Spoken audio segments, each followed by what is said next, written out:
This is Guthrie Trapp, the Nashville guitar legend behind artists like Emmylou Harris, Jerry Douglas, and John Oates. A player whose depth, feel, and instinct have earned him a reputation as one of the most iconic players in a town full of the best guitarists on the planet.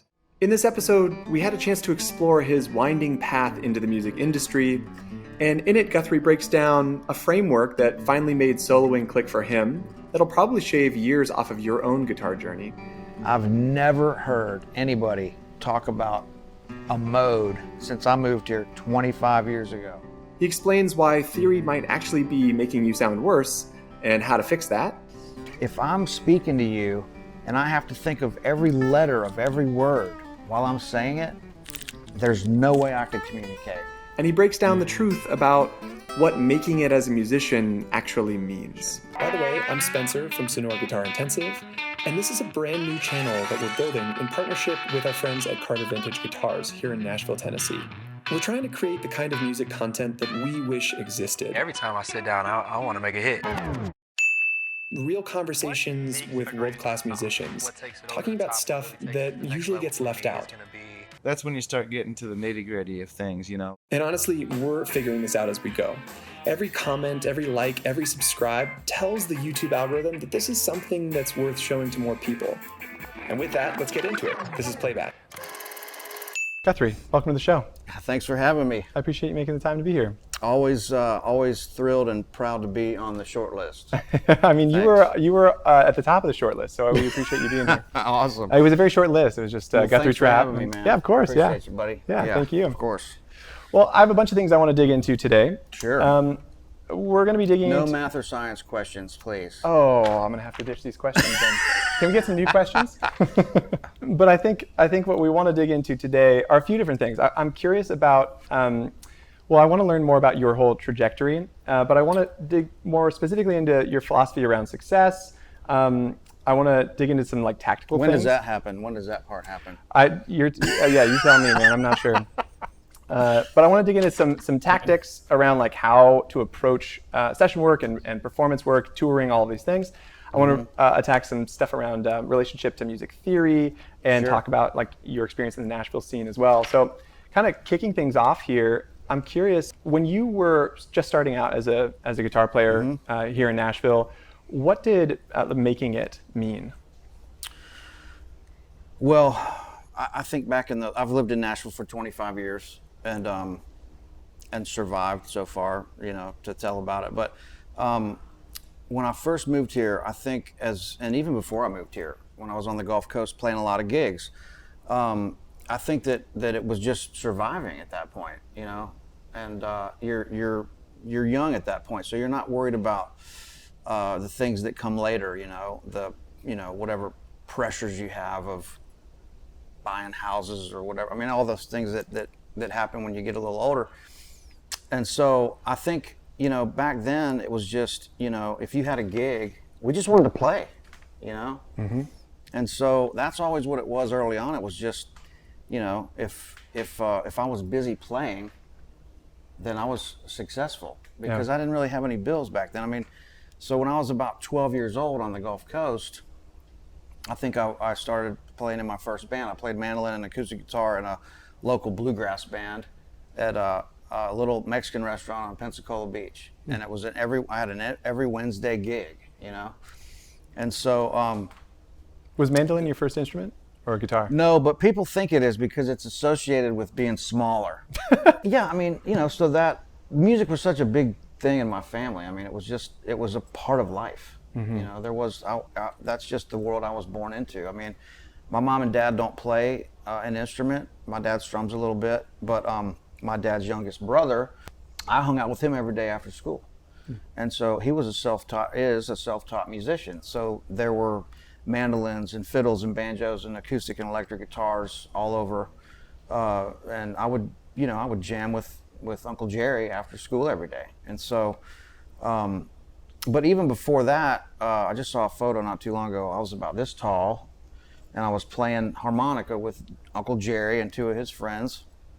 So the first thing that I picked up to try to, express myself musically, if you want to go there, was the harmonica. And so I found some blues notes and Jerry was playing probably, Sonny Terry and Brownie McGee records and Allman Brothers and things like that, I wasn't really raised on any popular music. And so it was a lot of folk and bluegrass, new acoustic music, Jerry Douglas, Sam Bush, Mark O'Connor, David Grisman, Tony Rice, Peter Rowan, John Prine, Jackson Brown. I mean, real high quality, high-end musical nutrients, as Uncle Larry would say. That's right. No high fructose corn syrup. No high fructose corn syrup. And I mean, to go even farther, I was raised in a geodesic dome home that my dad built from scratch on the Gulf Coast. And so I come from a very amazing family, but not your typical South Alabama group of people, And they were all artists and musicians. And so it was a little different, when I was in school, it was like, okay, well, my life is a little different than most of these other kids in school here. Not better, just different. Yeah. And so there was a lot of music around. They followed Newgrass Revival, like they were the Grateful Dead. If there was a show within a 500-mile radius of Pensacola, Florida, South Alabama, Gulf Coast, we'd drive to go see them.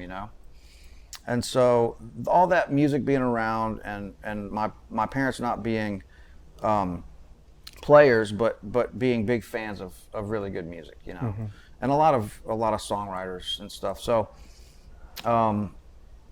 that kind of paved the way to picking up the harmonica. And then eventually when my uncle and his friends would take a little break from rehearsing or whatever, I'd grab the guitar and turn the amp down low and be noodling, trying to find the same blues notes on the harmonica that I was picking up by ear. I would try to play those same notes on the guitar. And so I was noodling around on the G pentatonic or whatever you want to call it now, and trying to find those same notes. And so that kind of struck the bug for the guitar, and the harmonica seemed limiting. I never really pursued it like I should have probably, but I didn't enjoy it as much as the guitar, and for some reason I kind of just put the harmonica down and drifted over towards stringed instruments, so Interesting. That was a long way to get around to what success is, but that was, playing with Jerry for the first time and having somebody throw some money in the tip jar. You made it early on. But as you're a youngster, what are the first bills you have? Maybe your car insurance or your car payment, or those are like your parents start making you pay for a couple little things here. Well, I was able to, I always had $800 in cash in my sock drawer when I was a teenager, and so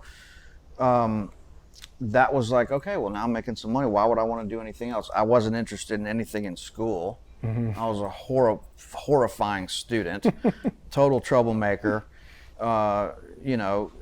Quit school 2 weeks into the 9th grade and never went back. Me and my best friend walked out the front doors of the high school and walked down the road. We literally left the building. And they didn't come after us because they knew these guys are done.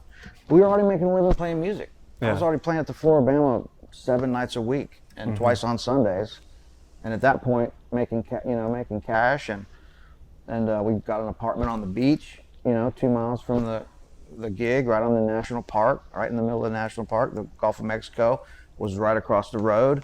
We were like 17, 18 years old, And so, and that was a learning process. So going to the Floribama and going to the Frank Brown International Songwriters Festival, being able to be a kid and playing with Mickey Newberry and Hank Cochran and Red Lane and Gove and Rock Kilo and Larry John Wilson and all these epic songwriters from Nashville would come down to the Gulf Coast. I got to play with all those guys because my dad would drive me out to the Floribama. I would sit in with all these bands, and it was about playing live music. And so it was about playing with another person after school, playing with my uncle. I'm old enough now, 46, to where I didn't have YouTube back then. There was no iPhone. There was no smartphone. We were still using a dial telephone, rotary telephone, and writing directions down on a piece of paper, And so we had CD players and record players and tape players. And so if I wanted to learn something, if something moved me enough to where I wanted to have to recreate that sound on my own, I would drop the needle down on Tony Rice, Cold on the Shoulder, and I'd learn those solos. I think that when you're doing that, when you had the time and the attention span to have to take the time to create the same sound that you heard on a record as a child or a teenager, that's when you really started to learn how to play music. When you dropped that needle down over and over and you went to bed that night and you were like, man, I'm almost there. I'm almost playing the same notes as Tony Rice or Sam Bush or Wes Montgomery or whoever your guy is. You know, you've almost got it. And your drive is so powerful that you're going to wake up the next morning and the first thing you're going to do is you're going to put that record on until you get it exactly right. I'm not talking about half-ass. I mean learning it note for note. And that's how you learn how to play music. And so, and not having the video aspect. Now, I will say later in my teenage years, I did have some videotapes, some VHS tapes that were life changers. And we'll talk about that. Yeah. But early on, it was record, dropping the needle in my uncle's music room, dropping the needle on those records and learning to make those sounds, because they moved you in a way that where your hair would stand up on your arms, and you needed to be able to recreate those sounds. How is Jerry Douglas getting to the 4-chord with that, you know, the coolness of those lines? How is Sam Bush doing it? How is Pat Flynn or Tony Rice or all these guys that I grew up listening to, how are they doing that? How are they making those sounds? And I had to be able to learn how to do that, you know. And so, but to get back to your original question, I mean, you know, as your bills are increasing in your life, I was able to pay them. Yeah. And so everything was real kind of sequential and incremental, but I've never had a plan for anything. I just knew, I think if you know where you want to end up and you can see somebody like your idols, you know, and you can kind of see, well, this is a cool career path, or maybe I could see myself doing something like that. You see it way out on the horizon, but there's no real strict roadmap on how to get there. You're just, you know, if you're raised right and you know what good people are and you're in this for the right reasons, you know, make a career and making a living and being successful and whatever all that shit means to anybody, you know, that's probably going to happen. If you stay on that course and it's about good people, building relationships, playing good music, and working your ass off, then you're probably going to be okay. Yeah. I'm curious, did you have, were you like, oh, I want to play stadiums, I want to, you know, record with the best artists, or was it just like, I just want to have fun and play? I never thought about that, and I still don't think about that. That's great. Yeah. You know, and I've had people ask me that question really, like almost like last week. They were like, I'm like, man, I'm going to keep working until I fall over. And they're like, well, what do you want to do? You want to play like the Bridgestone? I'm like, no, that's not my kind of career. You know, I know where I fit into the food chain. Yeah. So I've lived in Nashville with everything right here for 25 years. So I know exactly where I fit in the food chain. And I think that's where is that? I think that's a very important thing for people to know. Yeah. You know, where do you think you fit in the food chain? I'm kind of just somewhere in the middle, you know. Really? I'm kind of floating right down the middle. Yeah, what does the food chain look like in your mind, knowing the scene so well? Well, I'll tell you, so fast forwarding through all those years of playing on the Gulf Coast, coming to Nashville and making some records with Gove, with John Prine and Nancy Griffith, some amazing folk artists and songwriters, getting to know Jack Clement, Cowboy Jack Clement, getting to know Mark Howard, getting to know David Ferguson, getting to know, you know, these guys that have changed my life here, you know. And that was when I was 17 years old in the mid-90s, late 90s. I didn't even know I was going to move to Nashville. I just came up with Gove. We're going to make a record. We've been playing together. He knows all these people. Awesome, let's go do it. That was a whole changing of the course. But now, I think, looking back on it now, I think that if you have the respect of the people that you really respect, that's a success that you can die with. I can lay on my deathbed and go, man, these guys that I knew that were the cats, they respected me and I respected them. And that to me is like, you can take all the money, all the houses, all the cars, take that shit, because it's gone anyway. It's just, we're just borrowing that shit, you know? when you're taking your last breath, I'm gonna go, I didn't fake this shit. You know, we're in it for real. And the guys that I loved, that moved me, 99% of those guys are my friends now, and I've worked with them, and I can call them on the phone and talk to them. And that's something that nobody can take that away from you. Yeah. You know, so I think that is, I'm not bragging or complaining, but I'm just saying that is success to me. You know, because what else is there? I mean, if I go out and impress a bunch of drunks in a bar, that's fine, but I'm not going to listen to those people come up and go, man, you're the greatest guitar player I've ever heard. I go, hey man, thanks, you must not get out much. Of course I'm joking, but I'm not diminishing those people's experience, but I'm not going to let somebody like that inflate my own ego, which sure as shit, you can guarantee it, everybody you're interviewing in this chair has one. Oh yeah. Because there's no way we could keep doing this. You know, are we self-absorbed? Abso-fucking-lutely. Because there's no other way you can do this without being selfish. You can't, you know, and if anybody says different, they're bullshitting you. But I was gonna say, I mean, so yeah, there's been some times here that have been, you know, where you feel discouraged, and you're working so hard at trying to get to that, you know, the place that you see yourself ending up, or whatever you're working on in that moment. You know, like I said, it's a long trajectory with a lot of different paths you can take, and a lot of different maps that you could try to follow. But with those times of like discouragement, and dude, I had one about a week ago. Can you tell us about it? Where I had a nice little milestone on my little silly, you know, iPhone YouTube channel, which is just like the lowest, next to Uncle Larry, it's like the lowest production on YouTube. That's the award I should have won. It's like the most amount of subscribers you can have with the least amount of effort put into it. But so I reached 100,000 subscribers on YouTube. Okay, fine. I'm not a YouTuber. I just have a little YouTube channel. And so, okay, great. Nice milestone. Everybody loves a nice round number. Okay, fine. But then I felt this like, kind of like almost anxiety of like, okay, well now I'm under this pressure to have to keep this going. And now it's like, oh, now I need to try to get there. And I just realized, I was like, after about 3 days of going, okay, what can I do now that gets a lot of views, and God, I got to keep this going. And I stopped and went, dude, you're not a YouTuber. That's one little thing that you do that helps drive I call it the world tour from your couch. That's what social media is. Everybody's on a world tour from their fucking living room, you know?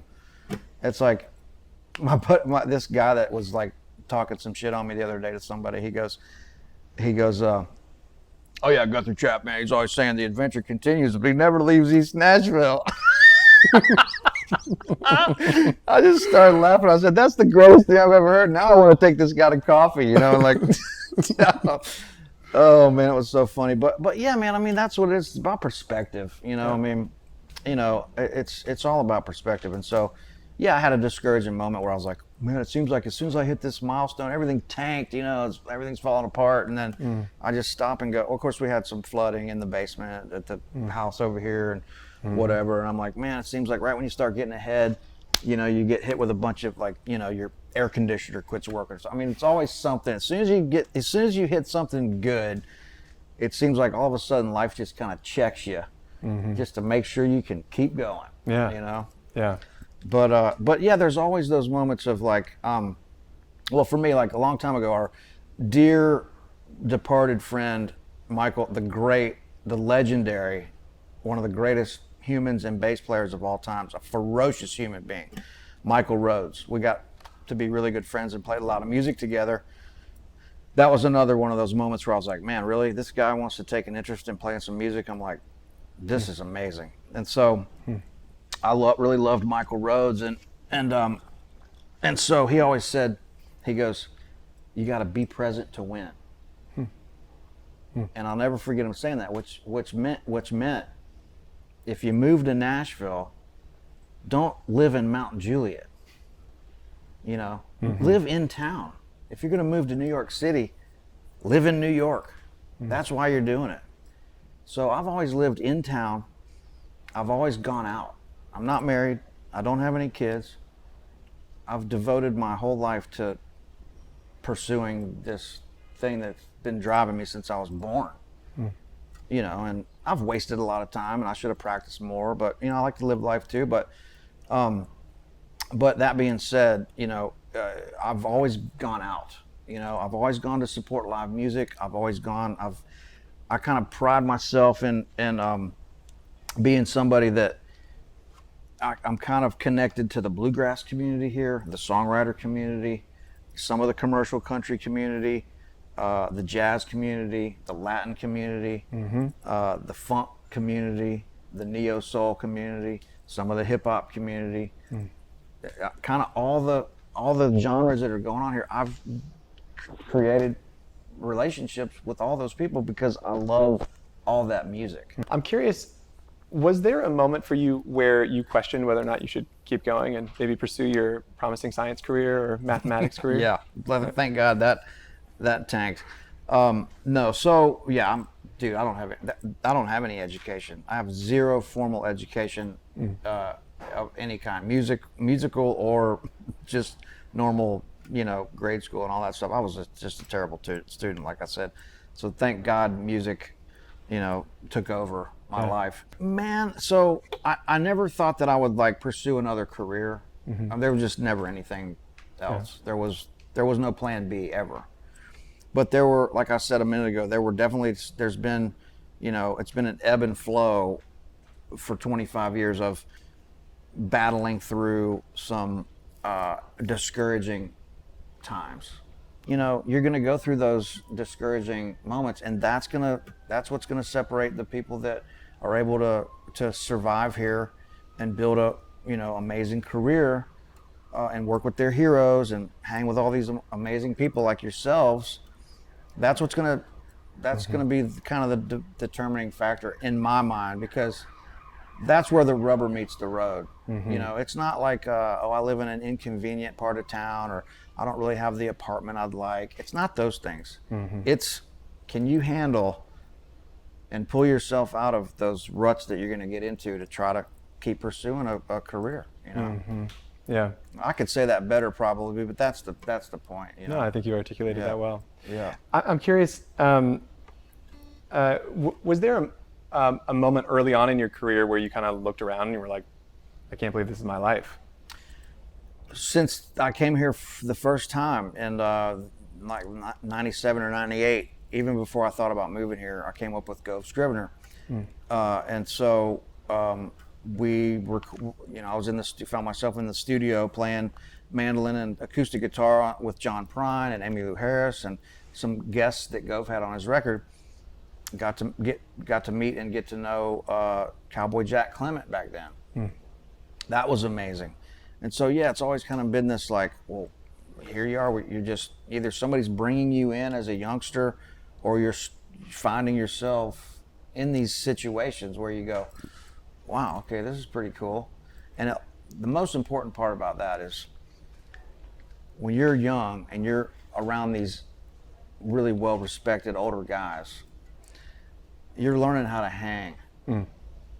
Because if you say anything stupid around those guys, they're going to level you. They're going to cut you off at the knees.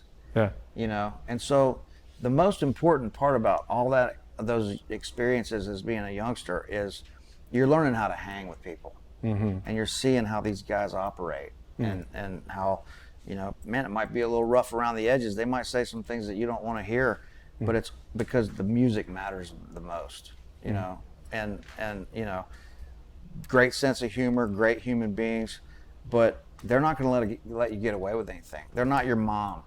They're not going to tell you how great you are every day if you're not cutting it. And you got to hear that shit. And that's not going on. It's not really going on enough right now. But you know what? You learn from that. You know, you're not learning from, if everybody just tells you how great you are all the time, I don't think that's healthy. I mean, I don't want somebody beating me up all the time either. That's not healthy either. Yeah. But a balance of those things. You need a little dose of reality from somebody that's lived it and has some experience. And so, yeah, I mean, a lot of those older songwriters, they're like, man, don't play while I'm singing. You know, when I'm singing, don't be noodling on your guitar or your mandolin, you know. Yeah, play around the vocals.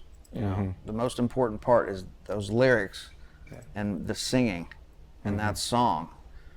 And so if you're going to add something to that doesn't take away from what is the focal point, that's how you're learning how to be a musician. Is like by those, and hey man, you're not going to know unless those guys tell you. Yeah. And so then I also had, you know, Red Lane or somebody was, we were at the Bama Beach House one night at like 7 o'clock in the morning, and Mickey Newberry's on oxygen, smoking a cigarette, drinking tequila out of a pint glass while he's hooked up to oxygen. Hardcore Texans. And so, Red Lane goes, man, I was a little kid. He goes, man, you just paid me one of the best compliments. And I went, really? I said, what did I do? And dude, the table's surrounded with people. I mean, it's packed in there. And he goes, you didn't play anything on that song. So he played the guitar, you know, everybody's passing the guitar around. He gets the guitar, he plays this beautiful song. I didn't know the chord changes. So the last thing I didn't want him screaming at me. So I didn't play anything. I just sat there, right? And because I didn't know the changes. I didn't know how to add something that was gonna be of any value. And so I just didn't play anything. He goes, that was the best thing you could have done. He goes, that's what I'm talking about. And I'll never forgot that. You know, I was like, okay, I get it. You know, and then when you move to Nashville, you realize really fast. I was lucky because I had a little dose of Nashville down to the Gulf Coast from the Frank Brown Songwriters Festival. All those guys would come down. So I just saw them a couple nights ago. Carl Jackson, Larry Cordell, they pulled me aside in the pool room at 4 o'clock in the morning when I was about 18, and they went, you should really think about moving to Nashville. And I went, well, what am I supposed to do? Just pack my bags and move? And they went, yep, that's exactly what you do. And I went, all right. So a couple years later, I moved here. But who gave you your break when you first got here? Well, man, I kind of knew from coming up with Gove and making those records. I knew Mark Howard. I knew, you know, some people that played with Nancy Griffith and Emmylou, and I knew Cowboy, and I knew some of those people, you know, kind of like the old guard of Nashville. But even, and Carl and those guys, but even when you move here, you're 21 years old, 20 years old, those guys can't automatically start giving you work. If there's an opportunity, they might throw it at you, but they can't take a chance on, they're not going to start hiring you for sessions and gigs right off the bat. You kind of got to work your way in. So even with that being said, even though I knew those guys, I still kind of had to put some time in, you know. What does that mean? Like, how do you? So here's what I did. So I was dating this girl, and I moved to Louisville, Kentucky for a year. And then right when 9/11 happened, I moved down here. And I'll never forget that morning, of course. And so I came down here. I got an apartment on Music Row, $575 a month, right on Music Row. And I knew from my hometown music store in Pensacola, Florida, Blues Angel Music, the guy that owns it was a good friend. They would come up and go to the NAMM show. So they come up to the NAMM show, and of course, everybody ends up at Roberts because it's the last great honky-tonk, for the most part, in Nashville on Broadway.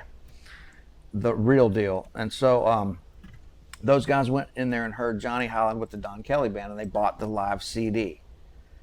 And so I'd go into Blues Angel Music to get strings or something back then, and I heard the music being played over the stereo. And I heard this awesome bending, country bends and tone and stuff, and I was like, who the hell is that? And Jim goes, dude, if you ever get to Nashville, you got to check out the Don Kelly Band at Roberts with Johnny Howland. And I was like, wow, okay. So I think me and my dad, we were on a road trip going up to New York City, and we stopped into Roberts, heard him for an afternoon, and then moved on, right? So I kind of knew about this band, the Don Kelly Band. So when I moved here, I would leave my little apartment on Music Row. I'd come to Nashville for a couple weeks. Then I'd drive to the Gulf Coast and play for like a couple weeks, make some money, and come back to pay my bills. And I did that for maybe 6 months until finally I just kind of, those things overlapped and I was able to not go back down to the Gulf Coast. And I just made the commitment to just stay here. And then every weekend, so it was Wednesday, Thursday, Friday, and Saturday, 6 to 10, I'd go down to Roberts and stand in the doorway and listen to those guys play. And I got to know everybody in the band because I'd go down there and drink Shinerbach beer and stand in the doorway and watch Johnny and Don and those guys. And I got to know them. They all knew me. They were like, there's this new kid comes down here and listens to us every night. And that went on for months. And I was talking to Don, and I would always tell Don, I'd say, hey man, look, if you need a sub to play this gig, you know, Johnny ever gets sick or something, I said, man, call me. I'd love to do it. And I had a band on the Gulf Coast. We were already playing like really burning Telecaster stuff down there already, you know, Western swing, blues, original music, you know, funk, R&B. Like we were already playing all that stuff in this band that I had on the Gulf Coast. And so I knew I could do that gig. I don't know how. Something told me. I was like, I knew I could do it. And Don would know, oh man, we don't ever let anybody sit in down here, man. You know, we don't. And I went, okay. I said, you know, but I was, man, I can't even tell you what was on my mind back then, but something just kept driving me down there. And then one night I was talking to Don on the sidewalk outside the front door, and Joe's son walked by, and he was a songwriter that I'd known from the Frank Brown Festival. And he walked by and he knew Don, and he turned and he goes, hey Don, you gotta get this guy to sit in one night. And Don goes, really? And Joe goes, yeah. And I went, wow, okay. So Don goes, man, come down next Sunday. He did some Sundays down there. He goes, come next Sunday and bring your guitar. I went, great. So anybody else on the planet would have showed up with a Telecaster. And I took this Guild hollow body because Don loved the blues. And I was like, I was really into like playing some like Western swing shit back then. And I took this Guild hollow body I had, and Don loved that. He was like, you know, he's like, what are you thinking? You come to the Don Kelly band gig with any guitar other than a Telecaster? It's like, this is a famous Telecaster band. And so I showed up with the Guild. We played some blues stuff, and I might have gone down there. There was another night I went down and sat in with him like a couple weeks later. Kenny Vaughn was playing. It was a snow ice storm. I drove down there in the, you know, snow and ice, parked, got in, played a couple songs. And Don called me a while, you know, maybe a couple weeks later. He said, hey man, Johnny's leaving. He goes, if you want this gig, you can have it. Wow. And that's funny. Nobody's ever really hired me in this town. They have all said this: if you want the gig, you can have it. It's like, it's so weird. But Don said, he goes, if you want the gig, it's yours. And I went, absolutely. So then what happens is, if you get that gig with Don, you're immediately, like I said, back then, much smaller situation. If you got the gig with Don, you were immediately known as the gunslinger on that street. You were like Billy the Kid coming in to that scene down there. And so all of a sudden, the word on the street was, Don's got a new guy. Well, how the hell did I get that gig? Well, I don't know. Yeah. Blind faith. Yeah, and Story. persistence, like showing and up. Persistence and kind of being on in the same vein. I mean, I didn't grow up listening to 80s rock, you know. I didn't grow up listening to Led Zeppelin or the Beatles. I was listening to all this other crazy shit that nobody's ever heard of, you know. And it fared well because I wasn't chasing popularity or success or any of those things. I didn't even know what making money was back then. It was just keep playing. If you had a gig and it was good music and you enjoyed it, keep going. When you get burned out, move on to something else. Find something else. But so the gig with Don was a big deal. And then, like, you know, Brent Mason and Paul Franklin would come in, and you know, all these people would come in. Patty Loveless came in one night, and then she hired me. Jerry Douglas, I got the phone call. I'll never forget the phone call I got when Jerry called me.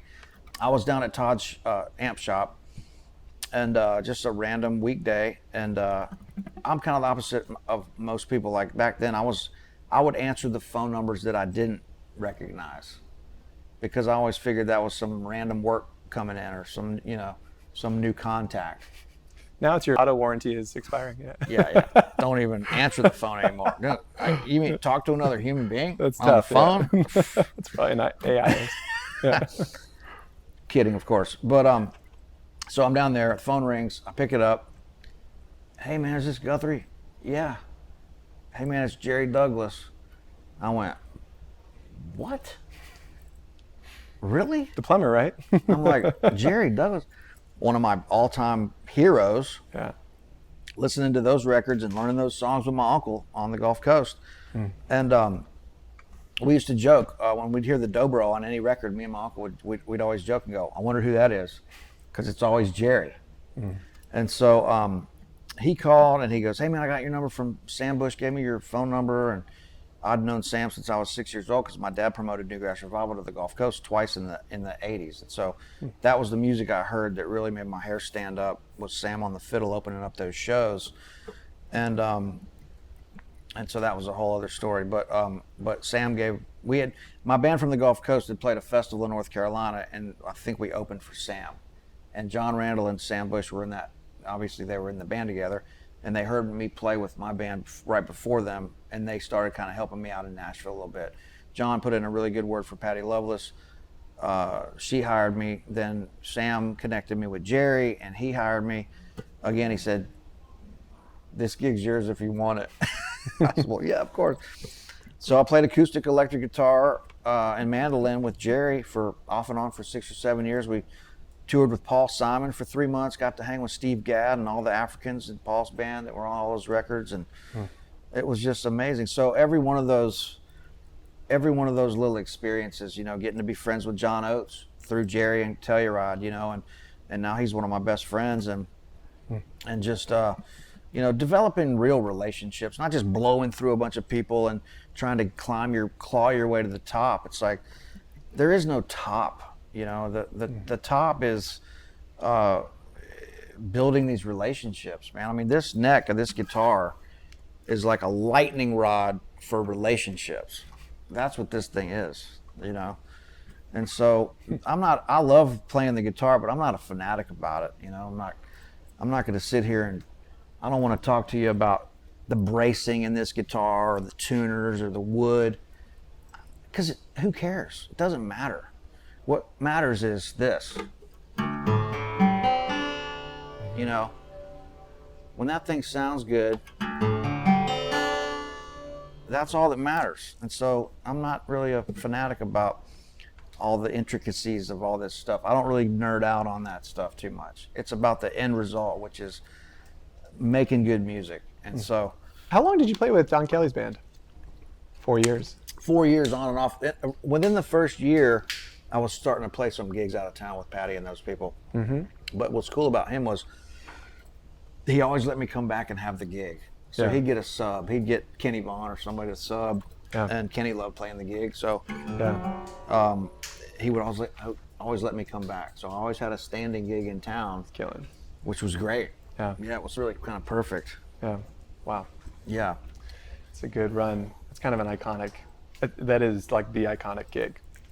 Yeah, back then it was just a great way to kind of segue into town, 100%. So 99% of people who attempt to be a professional musician fail. What do you think sets the ones who succeed apart from the rest? That's a great question. The first thing I think of is it has to be such a huge part of who you are as a human being that you're unable to do anything else. And that's how powerful it is.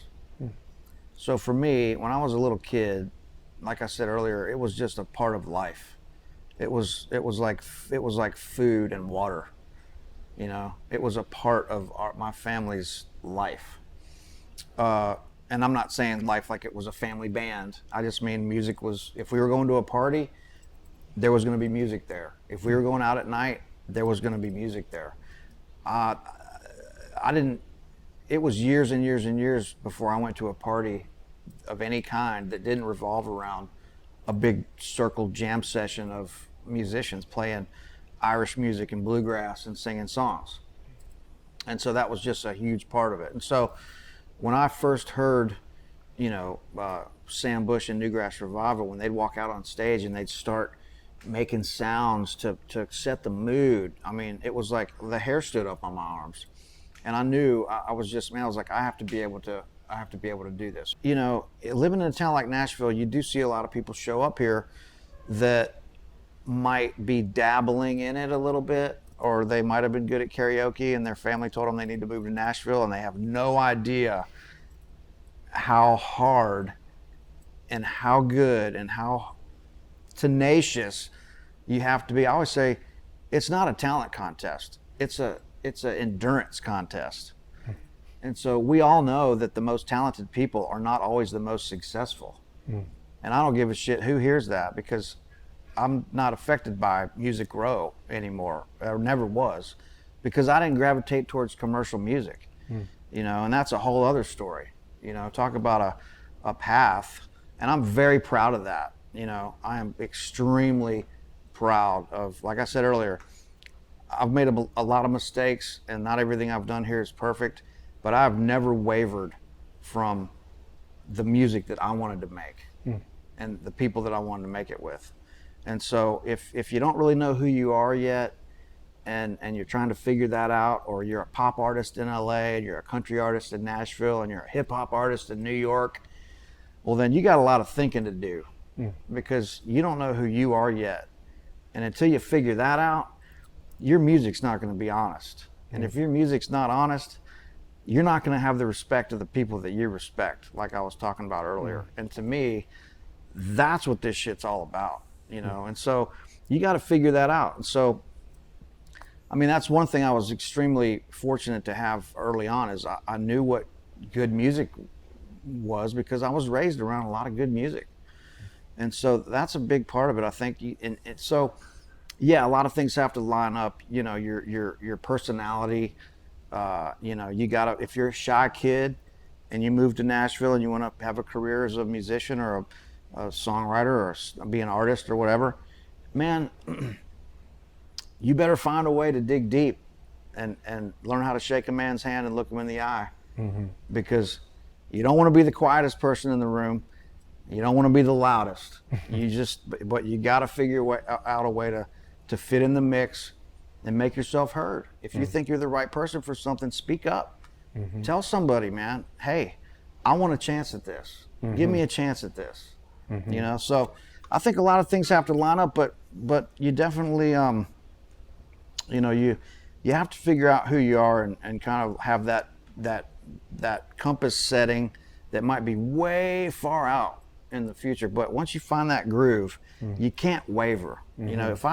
So early on when I moved here, I was like, okay, being a session guitar player was like the brass ring. Those are the guys that those are like the cats. It's like, oh, who's the busiest session guy? And it's like, so for like 4 years in the early 2000s, I was kind of chasing that. I was like, man, I want to really, I want to get called, and I want to be the busiest guy, session guy, which I never was, and am not now. And everybody thinks I'm this like Nashville session guy. I'm not a Nashville session guy. I never was. I've played on some awesome sessions and recorded with some amazing people and had recorded some great music, but I'm not a guy that's in the studio all day, every day. That's a big common misconception with my path here. And I did chase that for a long time, and I bought all these amps and all these pedals and all these guitars.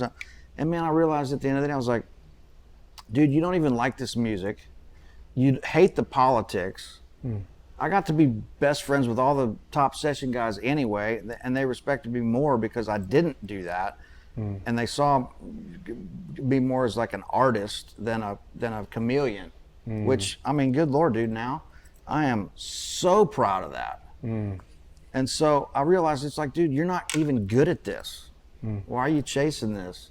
And so that was a 3 or 4 year hurdle here that I had to get over. And I'm like, man, look, that's not the path, And so if you chase those things just to try to be popular or successful, you're always going to hit a dead end road and you're going to be unhappy. And so you just got to find what you want to do, and you got to go after it like it's life or death, because it is.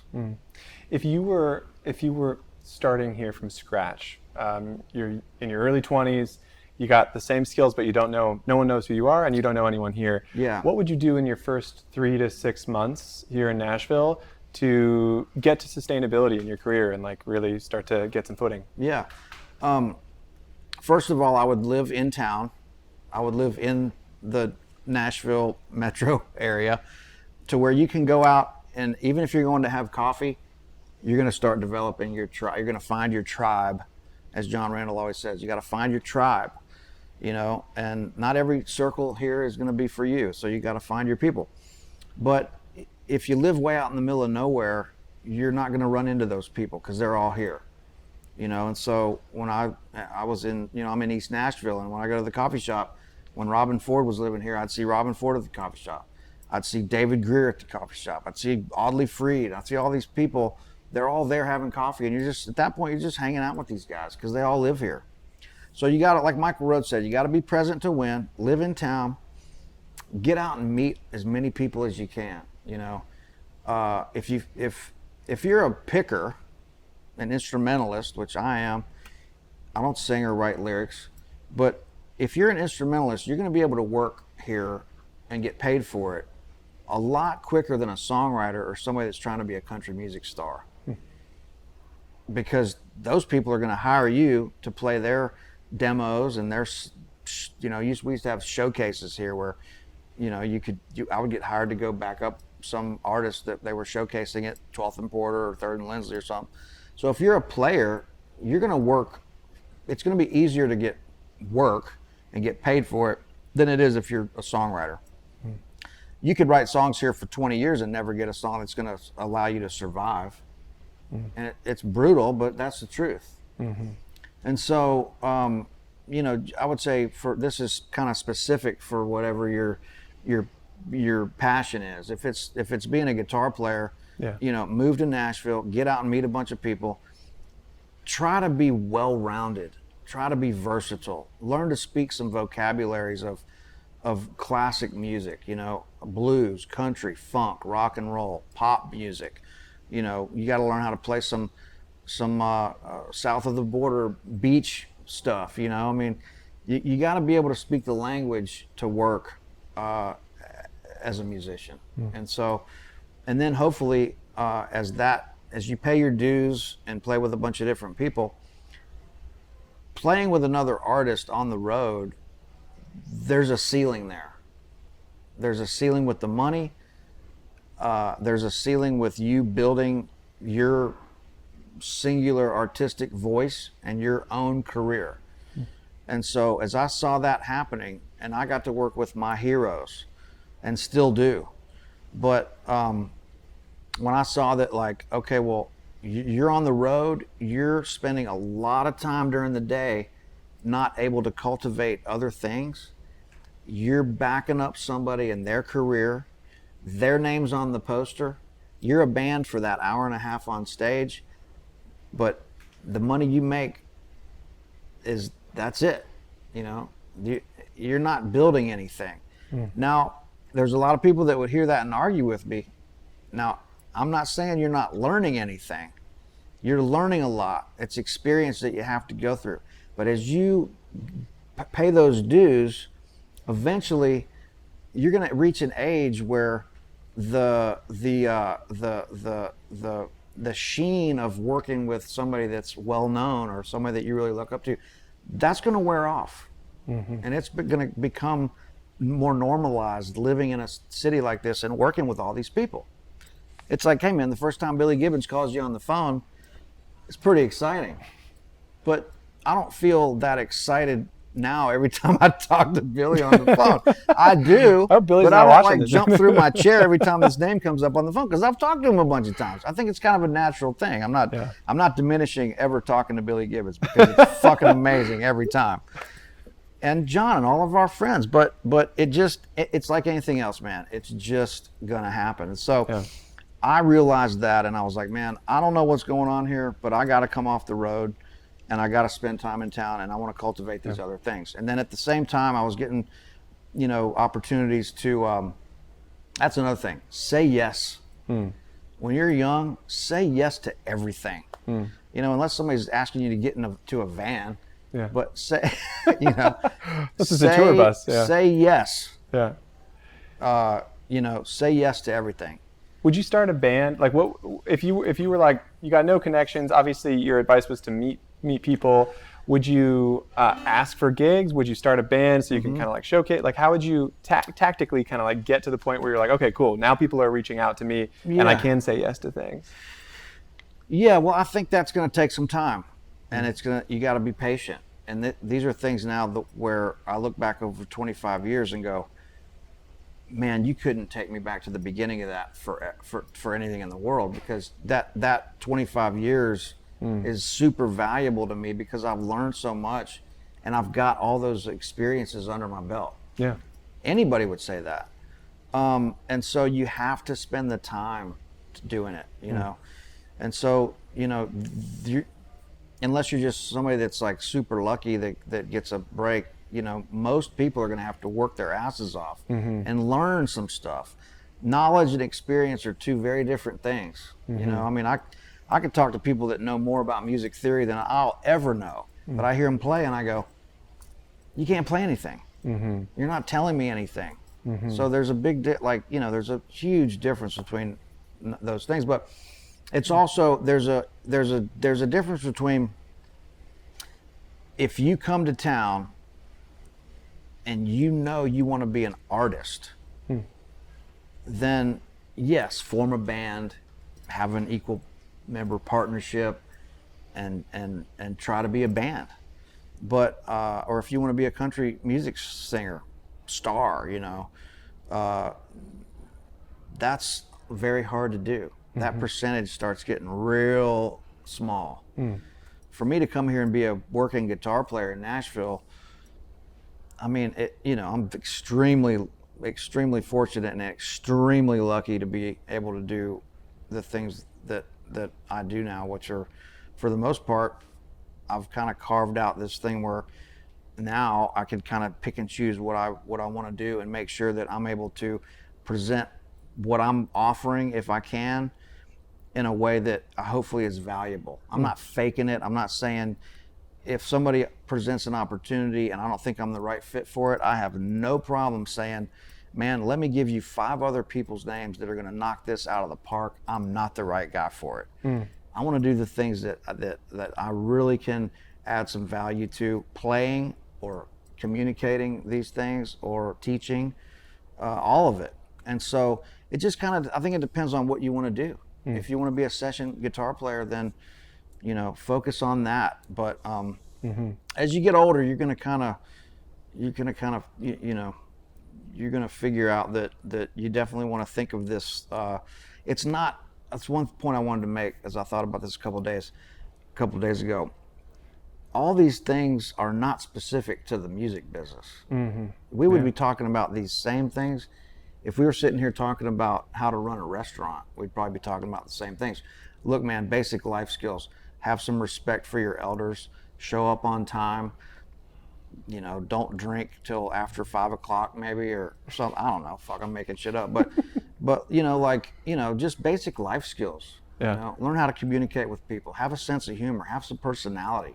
Yeah. Show up. Bring something to the table. I would much rather work with somebody that is a good hang and maybe not like the greatest musician that you could have possibly called to do this. Well, that person might be, probably like myself, might be a pain in the ass to work with, So my Monday night gig at the Trio, we've got the most thrown together dive bar in this Middle Tennessee area, the Underdog. But it's the greatest place to play because it sounds great. It's a perfect size. Nobody's telling us when to start and how loud to play. It's like, that's, of all the places we could play in town, that's where we go, because that's our happy place. We don't do that for the money, but it's the most fun I have because it's the most freedom. It's the most reckless abandon creativity. We're playing my songs, some of the other band members' songs. Tim Marks and Jordan Perlson, who are world-class musicians, and we've got this trio. And then that turned into doing some gigs with the guitar guys, with Bukovac and Jed Hughes. And so it's all about just at this point, you know, your friends that you want to spend time with, making the best music that you possibly can, you know, not beating yourself up, but not letting yourself get lazy either, and just trying to keep that balance going. And then everything kind of works itself out, you know. What do you think musicians spend too much time worrying about? Guitar players in What particular. other people think, like everybody else. Yeah. You know, they're worried about what other people think. And so let me tell you this. One thing about technology that really helped me was, much like recording on records, which I don't have the experience doing that like some of my friends do, they're geniuses, but I guess you would equate it to maybe recording in the studio. But what happened to me was when people started recording things on their iPhone or their smartphone, take for instance The Underdog, where I'm kind of stepping out on a limb, taking some chances. I'm not backing up a singer to where I have to play it safe. It's kind of like all out there, right? If I get home that night and I look at 4 or 5 Instagram stories that somebody's taken of little clips of throughout that night, I could remember exactly what part of what song, of what solo or whatever I played where I thought I made a horrific mistake. I can't remember anything else, but I can, because it's such a photograph in my mind of what happened. Like I can tell you exactly when I thought I got a little off the rails and did something that I didn't intend to do, or that I thought was a really bad mistake. I get home and look at the story of that moment, and not only was it not a mistake, but it was something that I actually thought was cool and that I wanted to do again. But it's all perception. So by the time it goes from under your fingers through the speakers to the audience's ear, they have no idea what you intended to do. So it's not a mistake. To them, it's just whatever happened. Now, if I play something that's terrible, then that's different. But there's a big difference between what you intended to do. If it doesn't come out the way you intended, you view it as a mistake. The audience's perception of that, or even your perception hearing it back hours later on the other side of the tracks, it's probably going to be something that you almost enjoyed doing because it was different. It was fresh. You don't know where it came from. You didn't intend to do it. And so that's where thinking about this shit too much and trying to be too rehearsed or worrying about, dude, let me tell you something right now. There's no bigger microscope than Nashville, Tennessee when it comes to the guitar. Dude, are you kidding me? Like, I'm out playing somewhere and Pat Burgesson walks in, or Uncle Larry's there, or Jack Pearson, or like these guys that are fucking monster musicians, the best. Tommy Emmanuel. I mean, the list goes on and on and on. But, you know, that kind of shit will terrify you. But you got to realize that they're not sitting there judging every single note you're playing. If they're there, they're enjoying it. So we just have to get out of our own. And dude, I live in my head more than any fucking person you can imagine. But that's part of it too, you know. Everything becomes really over-exaggerated. And I think that's another part about being a musician. When I hear guys play that I'm teaching and they're kind of noodling around and they're not really giving it 150%, it's like, man, if you want to be a real musician, and I'm not saying I am, I'm just saying that if you really want to go there, you have to, as soon as you hear music and you start playing something, you have to jump in with everything that you have in your being. And it becomes like over exaggerated. Like when you hear a sound, you have to go there with everything you have, or it's not going to come out right. You know, you're not going to be able to say something to somebody else with an instrument unless you give it everything that you have. You know, and so we really got to get out of this, and it's the same with music theory. And I'm sure that'll segue us into a whole nother conversation here, but. That's it, man. I mean, it took me a long time to get out of my head of like, okay, man, I'm worried about what everybody, so terrified of what everybody else thinks that you're not playing anything. So get out there and make some mistakes, man. You got to get your hands dirty. But seeing those video clips really helped, because I mean, things that you think were like, oh my God, that was a horrifying mistake. It made it to where taking chances became fun. What is your relationship to theory, music theory? Well, I have zero formal music training or education of any kind, which I probably mentioned earlier. I think, honestly, it's okay to know as much music theory as you can learn, but I think you need to learn how to hear music first and then apply the music theory. Because if you just know the theory, but you don't know, you can't hear what's going on, I think that's where people get into trouble. So a lot of times if I'm teaching, a guy will come in and tell you like, okay, well, hey man, I know my chord shapes, I know this, I know that, without ever touching an instrument. And then I ask them to play something and they don't know what they are telling you that they know. So to me, talking about music versus playing it and giving examples, you know, with the guitar in your hand, which I'm sure we'll do here in a minute, but it's like me trying to tell you what a peach tastes like. You know, I could try to, how are you going to describe what a peach tastes like to somebody? There's like a sharp 11 in it, flat 13, yeah.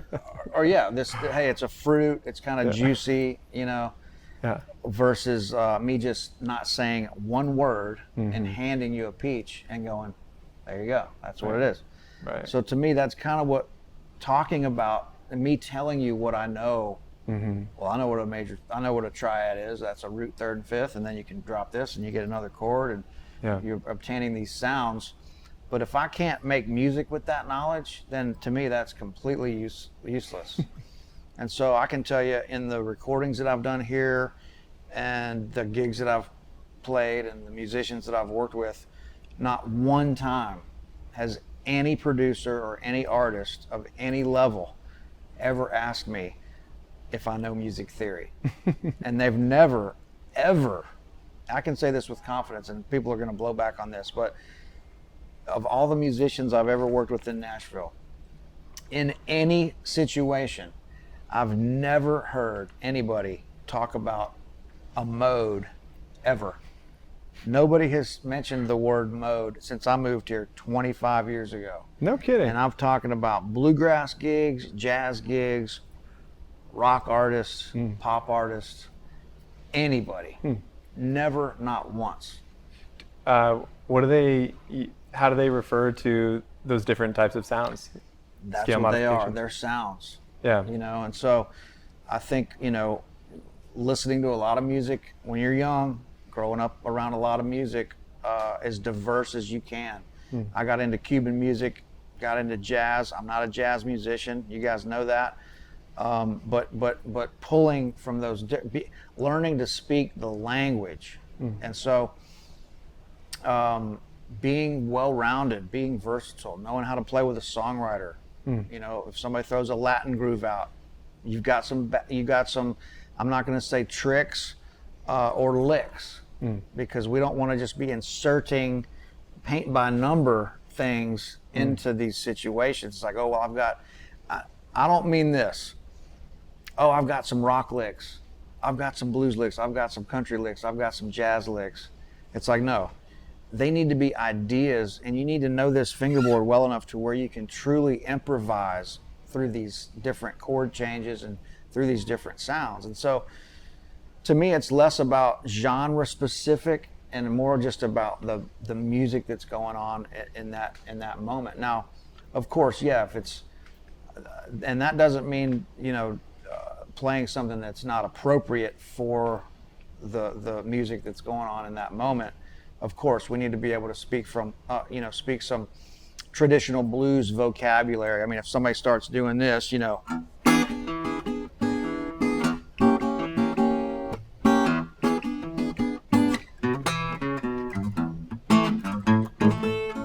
mean, you know, you're going to know, okay, well, that's probably not a good place to start doing steel guitar bends. But with that being said, you can borrow and intertwine these different styles together as long as it's tasteful and it makes sense.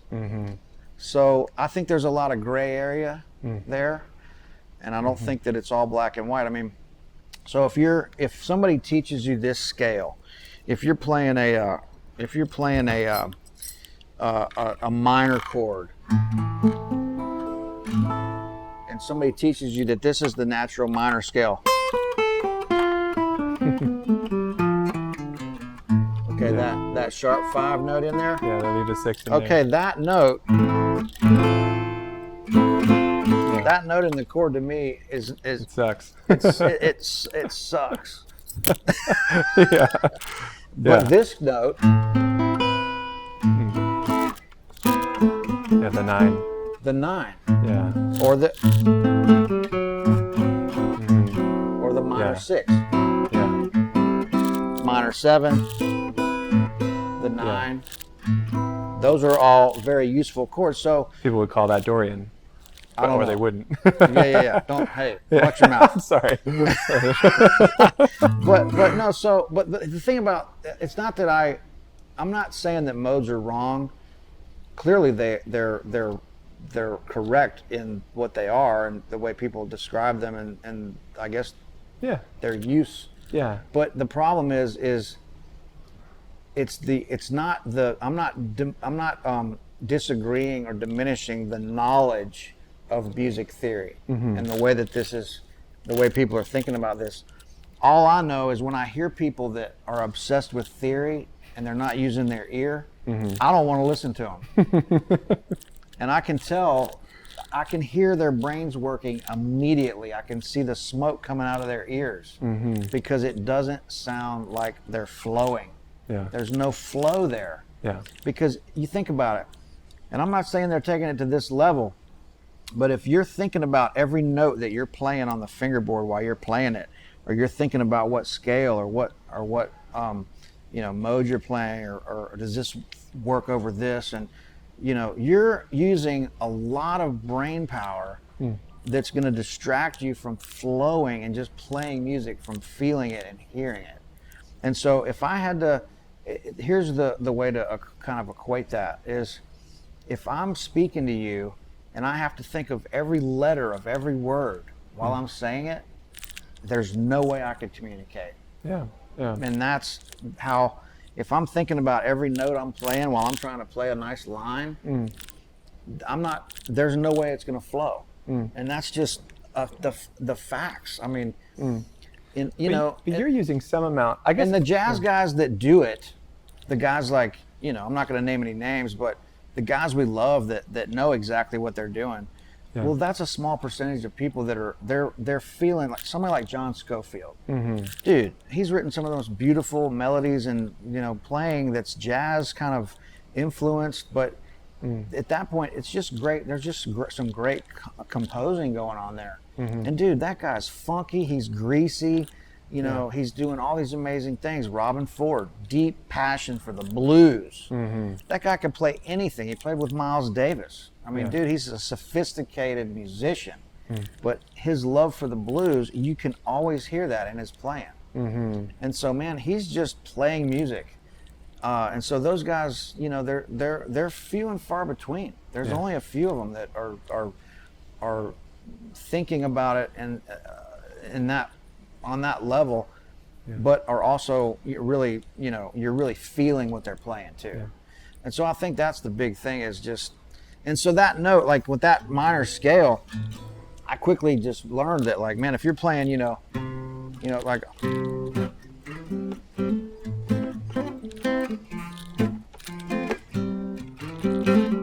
C, A minor, that note's not going to work over the A minor in that situation. It's just not going to sound good. And if you're recording that, the producer's probably going to stop and go, man, that note's not working. Yeah. Well, that's the scale that I learned in school. Well, then you're fired. Yeah. Yeah. Yeah. It's that simple. I mean, Yeah. it's either your ear is the final judge. And man, I know a lot of you guys are going to blow back on all these things that I'm saying, but I'm telling you, man, I mean, your ear is the final judge. It's like when you go to a restaurant and you have, you know, we're about to eat these amazing tacos that are on the way.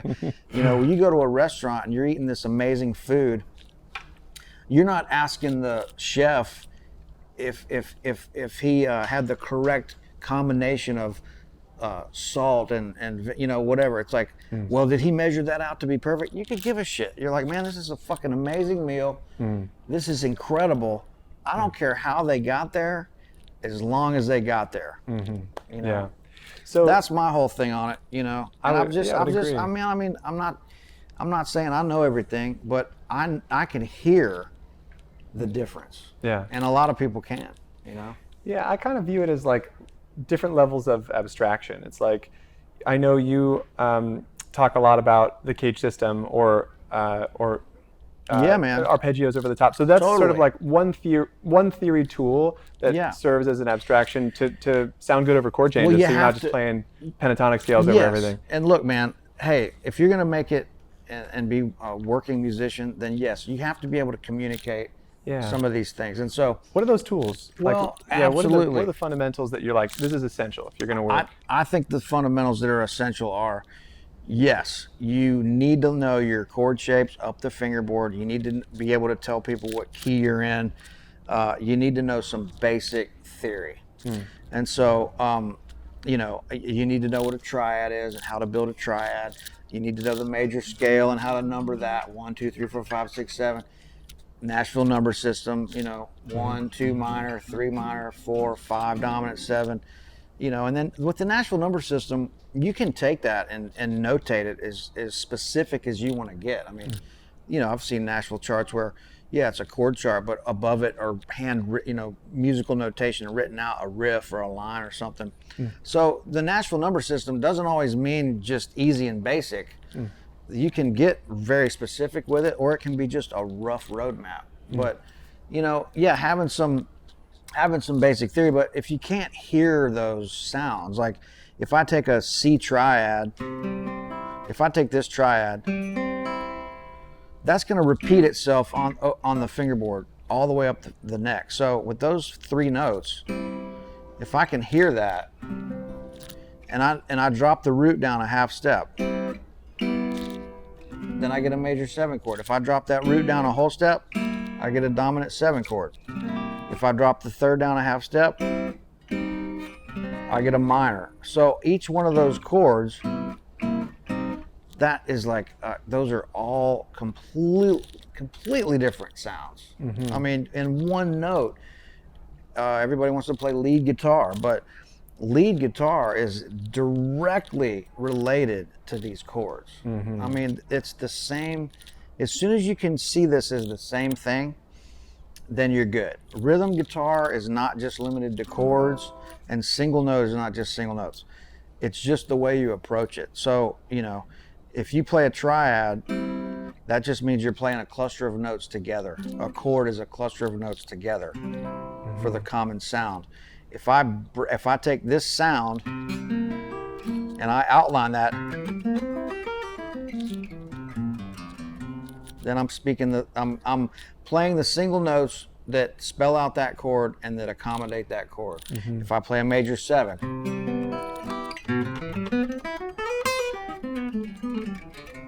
no extra charge for mistakes. But that's the sound of that chord, you know. I need to be able to access that sound. If it's a minor or whatever, you know, you're able to hear those sounds. Yeah.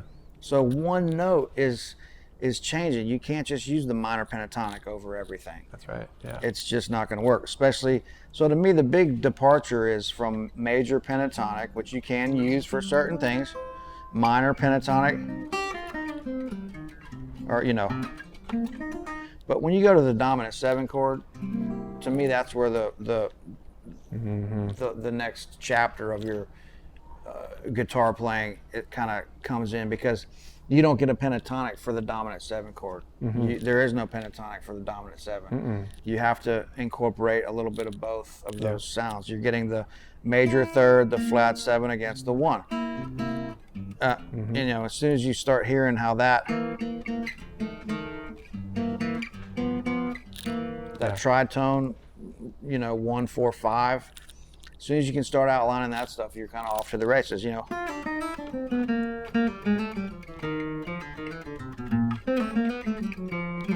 That's the same lick over every, you know. I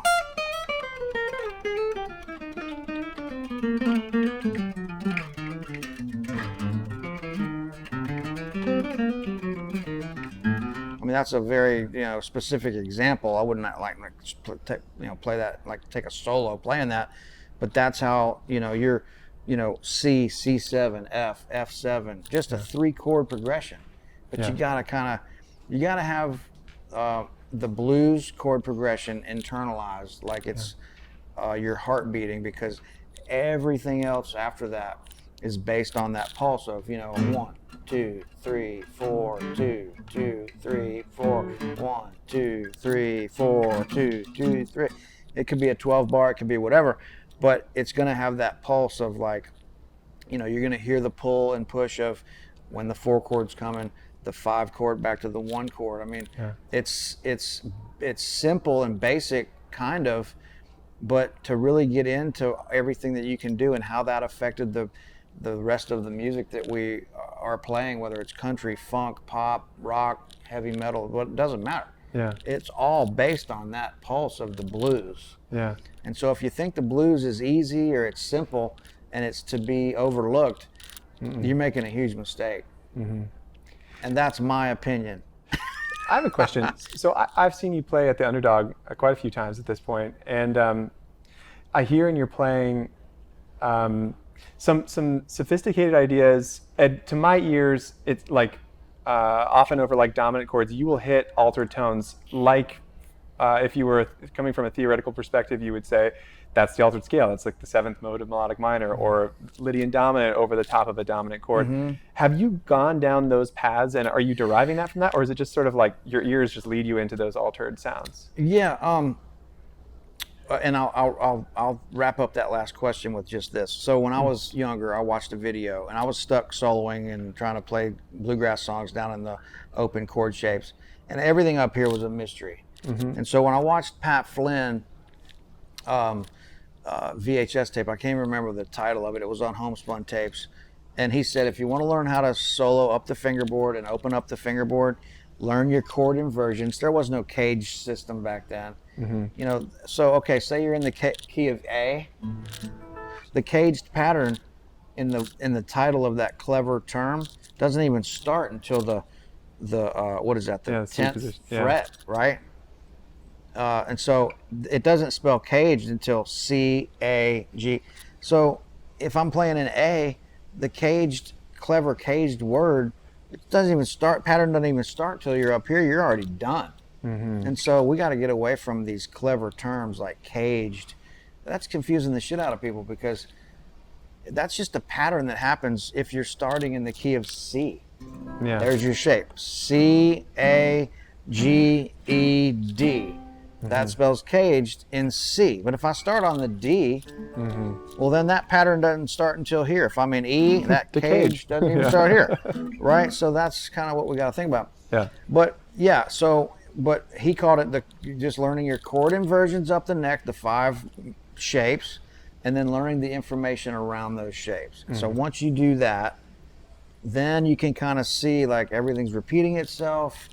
And then the guitar fingerboard really opens up, because it's like what I try to teach is like the house analogy is the chord's the foundation, the arpeggio is the 2x4 framework, the pentatonic is the sheetrock, the major scale is the wallpaper, and then improvising and soloing is the artwork and the furniture. And so that is like and it has to be in that sequence. If you're learning this for the first time, it needs to be, I don't have many rules clearly, but that's one that's pretty damn important. It's like the chord is the foundation, seeing these constellation shapes based my whole knowledge of the instrument on those. And so once you see that it's like one note moving in the triad that allows you to access major, minor, dominant 7, major 7, well then, you know, it's about really just listening and saying what you want to say. So, I mean, a lot of times I'll hear guys say, well, that's a G7. That means it's really the 5 chord of C. Well, maybe on some you know, diagram that you're finding online somewhere, but as far as I'm concerned, if somebody's playing this, and not everything I play is country and blues, but they're great examples. And so if somebody's playing a blues in G, I mean, it could be a jazz blues, you know, it doesn't matter.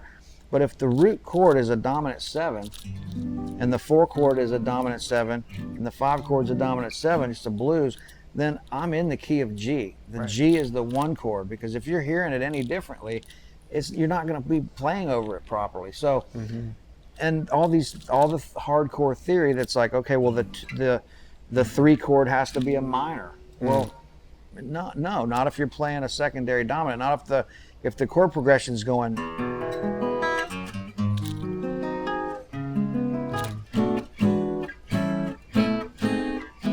Okay, well, 5, 7, 3.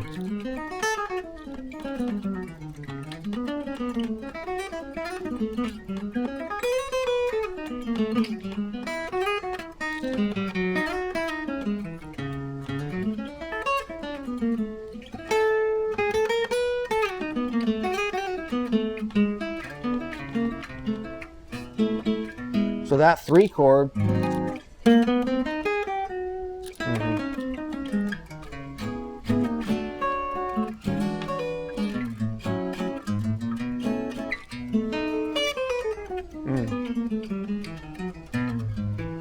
Yeah. So that choice of the sharp 5 over that, that is that derived from some theoretical basis, or is that just like my ear wants to hear that? Yeah, just kind of like that. I mean, that's kind of like, I wouldn't say like a trick, but that's just something you got in your bag that, you know, I kind of like that sound. But so that's like an example to me would be like, okay, well, I don't want to be hindered by any rules. If my ear is accepting it as something that is going to work appropriately in any given situation, then it's okay. And so I don't want to, you know, well, that 3 chord has to be a minor. Well, it doesn't have to be a minor. You can do anything you want on this guitar.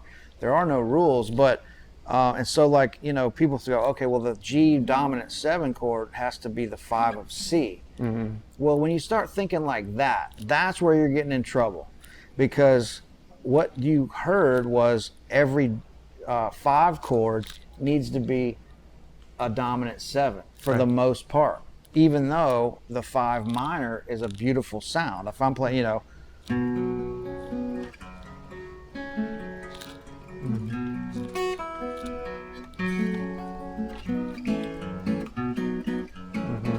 that's a great sound. Yeah. Okay, that's an exception. But for the most part, you know, if I'm playing if the 5 chord's a D in the key of G, I still need to, I can't play, you know, you're not going to play the D major scale over the 5 chord. It's going to be, for the most part, the 5 chord is going to be, because you're scale formerly known as Mixolydian. dominant 7 scale. Dominant 7 scale. Because that's the rub. Yeah. And that resolves. You know, if you're playing, you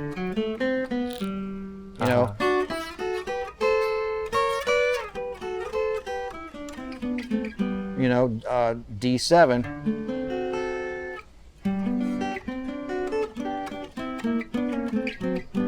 So I'm thinking of, when I play this chord, when I go from this chord to this chord, that's a minor insertion of what I call a recurring chord relationship. 5 to the 1. But in the context of that 6 little, for that split second, I can play, you know, and then right back to E7. So if I'm thinking about a mode over that, those chords are happening too quick for me to jump from mode to mode. I want to be playing over the sound of the chord, right? Yep. And that, to me, that's the playing that I want to hear, or guys spelling out the chord, man. And so you're just thinking of like, okay, I've got some cluster of notes that includes a flat 7 and the rest of the notes in the major scale. Yeah. And so my little trick, and I will say this is a trick, but because it's the way I think about it, is so if I'm playing over a dominant 7 chord, if I'm playing over any dominant 7 chord, I can play ideas stemming from the 5 minor or the flat 7 major 7 over the 1 dominant. Yep. And that might sound like some slick music theory, but the way I'm approaching it is very simple. I'm taking the arpeggios and some of these scales that I already have figured out over the minor sound and the major 7 sound over the bass tone of whatever dominant 7 chord you're playing. Yeah. So, and that rule applies to every single dominant 7 chord. If I'm playing an E7, I can play ideas out of the 5 minor, which would be B minor, or D major 7 over E7. So an example of that would be like this, because if this is E7, here's my E7 scale out of the G shape. Okay, well those same notes, there's a D major 7 over E. Yeah. So if I go,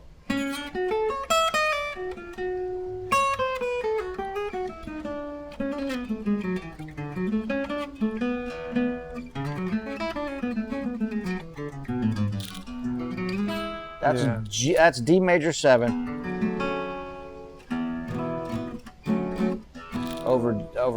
over E.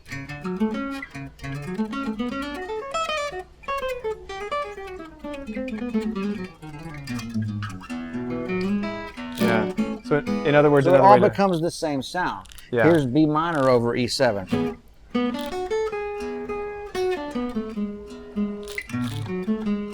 Yeah. With the two kind of vibes. It's all about how you resolve that. So it all starts becoming the same thing. Now look, if I'm in A, and that works. That little rule applies to any dominant 7 chord I'm playing over. I'm not going to do that all the time. And if you don't resolve it right, you're going to sound like you're playing in the wrong key. Right. But you're just taking those little ideas and the frameworks of the dominant or the major 7 arpeggios over. You're just layering in these templates over the different sounds. So blanket key is whatever chord you're playing over. And then you kind of can steal these little ideas. It's kind of a way to get some jazz phrasing and play outside a little bit without having to rewire your whole approach. Now look, if I'm playing A minor, I'm just grabbing A minor because I got more fretboard to work with. But A minor, now I can play C major 7 and D7 over A minor. So I'll steal those ideas. So the same licks I would use over A7 out of G major 7. So basically it's like this. The note that makes the chord is the major 7 I'm able to steal from. So anytime I'm in if I'm in A7, wherever there's a G note, I can, anytime there's a G, I can create a G major 7. A G major 7 idea over A7. And so anytime there's a E minor,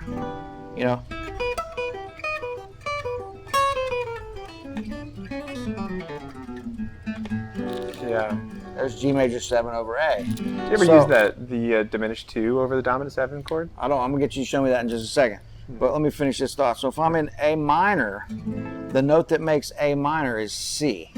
So I'm going to the minor third of A and creating minor major 7 arpeggios over the A minor. And then the D7 would be a minor 6. So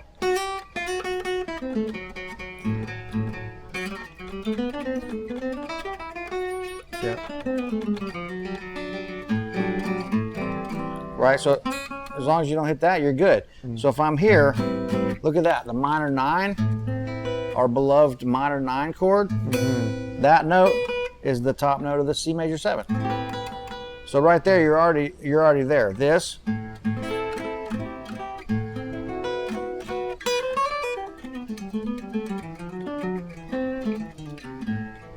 right? So that's a C major 7 down a D dominant 7 heading to A minor. And I'm not changing chord. I'm not playing those chords. It would be like everything would be over, you know. You know, it's over at A minor vamp, but all that.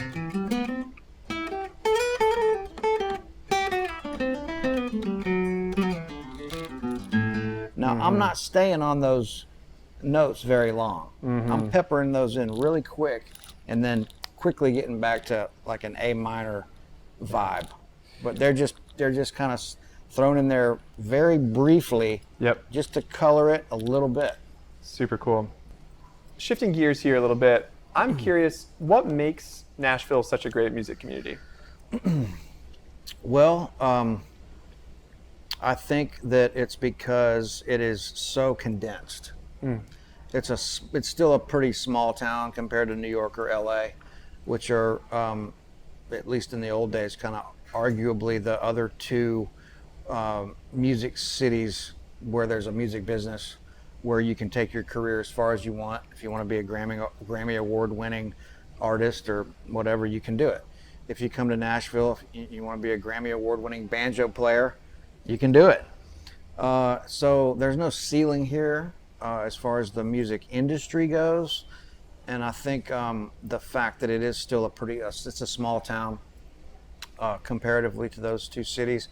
And I think, again, it's very condensed. So we're all kind of in this 440 bubble, you know, and like I said earlier, you know, when you go to the coffee shop or you go have dinner or you're hanging at a bar somewhere, you're going to run into all the people that make up the community, you know. And so I think that's a very important part of it. I also think one thing that really, really sets Nashville apart is the fact that there are still musicians playing together here. You know, there's still drummers and bass players and keyboard players and guitar players showing up to studios and making real music. They're plugging into tube amps and they're doing sessions. And I also think, to add to that, I think that it's because there's such, and always has been, such an overwhelming emphasis on songs. This is a song town. So it's not about your guitar playing, it's about the song, you know, because you know, they're trying to get songs on the radio, or they're trying to get streaming now, the streaming platforms, and they're trying to make money. I mean, it's a business, it's the music business. So it is about a hit song and it's and having a hit record. So I think that even though I'm playing this really weird instrumental music now, that's what I love to do. I think that the emphasis on how important a song is translates to what everybody's doing here. And it's gonna affect you the longer you're here. So, you know, if I'm, like when we recorded the song with Uncle Larry, the In Stereo record, you know, it's all crazy instrumental music, but it's arranged, and, you know, it's about trimming the fat. You know, let's not let these things go on too long. Let's say something and get out and move and make it interesting, create some movement. You know, that old joke, don't bore us, get to the chorus.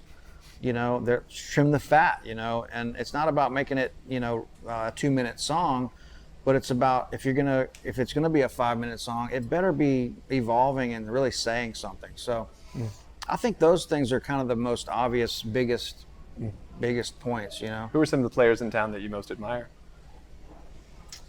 God, that's a really hard question. I mean, there's so many different genres and stuff going on here. God, I mean, man, I really don't want to get into naming specific people, because if I leave somebody out, then anyone who stood out to I'm you gonna get in toast. like the last couple of months, not that it's just like, yeah, surprised you, or man, it's yeah, it's all right. It's really hard to say. I mean, in the past couple months, I don't think, not so much. Well, mainly because it's been the dead of winter. Yeah. But man, I don't know. I mean, it's really hard. That's a tough question, man. I don't want to get into too many specifics, because if I leave one of my friends out, I'm going to feel bad. There's a lot of amazing talent here. I mean, if you just took the different silos, you would have all the bluegrass community. You'd have, the session guys. You'd have, I mean, there's like Gibbons and Joe Bonamassa lives here. I mean, the amount of people that just live here that aren't even associated with the Nashville kind of umbrella. And I think that leads to our next question is, what are some things that people might not associate with Nashville when they hear the word? Well, that's an amazing question, because if you're not here for a pretty long amount of time, you're not going to really see the root system and the underbelly of what's really going on in this city. What does that look like? So I think, the Grand Ole Opry and Nashville in the 50s and 60s and 70s and 80s, 90s, it was all country music. It was a boots and hats town. I mean, you think of Nashville, you think of Ernest Tubb, you think of Hank, you think of Alan Jackson, you think of you think of country music. And so what people don't realize is, like all the bluegrass, of course I'm a big bluegrass fan, I played a lot of bluegrass growing up. All those guys live here. All the bluegrass guys, all the new acoustic guys. Jerry Douglas, of course we've talked about Jerry, Sam Bush, Bela Fleck, Victor Wooten, Roy Wooten, the Flecktones, man, like music that has, arguably nothing to do with the country music umbrella of Nashville. Nashville has a great jazz community. A lot of those guys are the session guys. And when they get out of the studio, they want to go play jazz at Rudy's right across the street, and so, and then, lately you've had people like John Oates moving here, huge pop stars. Gibbons lives here. I know Joe Bonamassa has a place here. A lot of heavy metal guys are moving here and getting farms. There's the old Nashville alarm clock. Yeah.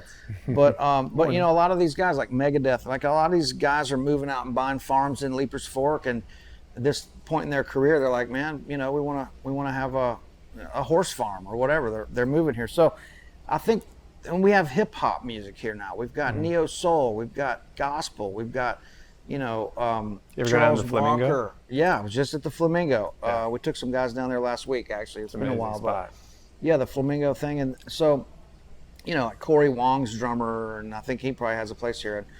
And don't quote me on any of this stuff, but there's all kinds of music here, but you're not going to see that on the radio and TV. So what if you don't live here and you're just hearing what's on country radio and seeing what's on, I don't even know if they have a country music station anymore, but if you're watching the awards shows and stuff like that, you're not going to know anything about that stuff. You got to be here for a long time to see those amazing other communities and kind of groups of stuff that's going on here. So I think that's a big part of it. And so yes, it's driven by this country music entertainment industry, which, as we all know, is getting very diverse. I mean, it's basically like pop music now. And so, it's crossing a lot of boundaries, and it keeps growing and evolving, and all the crossover stuff and all that's happening. Now I'm not connected to that world a whole lot. I do have some friends that are very connected in those areas. And I even get to do some songwriters festivals.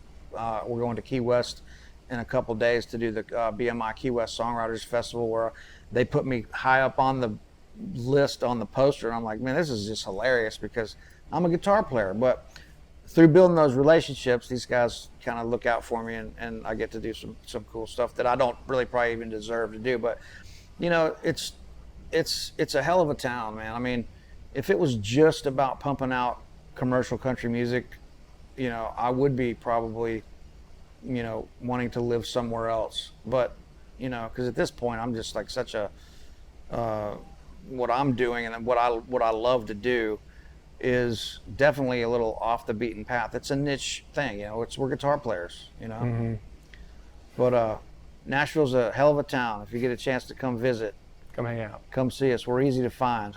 Well, okay, cool. Well, right on, Guthrie. I appreciate you being here. Thank you, man. Of course, yeah. Thank you for coming down. Lots of fun. I'm curious, what's on the horizon for you? What are you excited about over the next 10 years of your career? Man, a great question. I think that I want to keep doing exactly what I'm doing and just keep expanding it and keep growing it. I want to do more education things. I want to do the big Nashville guitar immersion experience. I want to keep playing with the trio and all the things that we're doing. So it's in a good spot. I just want to make sure things don't get stale and just keep it fresh and keep moving. Right on. And Yeah. where can people keep tabs on what you're doing? Super easy to find. Anything, just Guthrie Trapp. I don't think there's another one out there, thank God. But yeah, TRAPP, the second piece silent. So just, all the things, website, YouTube channel, check out some of that stuff for some kind of fun little behind the scenes Nashville stuff, daily food, food and booze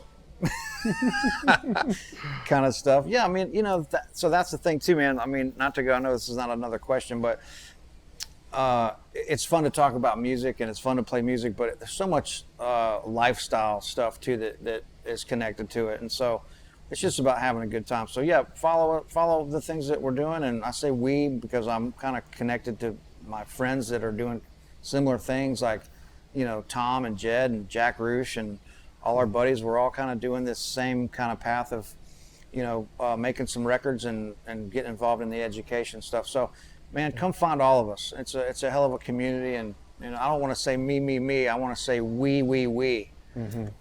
Right on. Right on. Yeah, thanks, man. I appreciate you being here. Thanks so much. Thanks. For coming on the podcast. Absolutely.